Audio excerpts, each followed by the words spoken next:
Chicken fry খাবে তারা, আর মুরগির হাত পাও খাবে কারা, তাই তাদেরই খাওয়াবো সেই চিন্তা করে আজকে একটু অন্যরকমভাবে মুরগির হাত পাগুলো রান্না করে নিচ্ছি। প্রচুর চিকেন ফ্রাই এবং রোস্ট কোরমার যে হাত পা গিলা চামড়া থাকে, এগুলো আসলে আমি কি করব। আর প্রতিদিন ফেলে দেওয়া এটাও ঠিক না, তাই আজকে আমি মুরগির হাত পাও গিলাগুলো একদম ছোট ছোট করে টুকরো টুকরো করে কেটে নিয়েছি। একদম পাকগুলোকে এরকম ছোট ছোট করে কেটে নিয়েছি।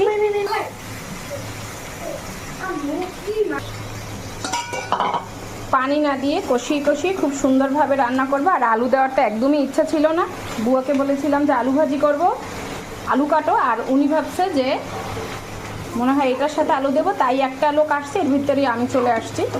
এই তো আর কি করব, পরে ওইটা এখানে দিয়ে দিলাম।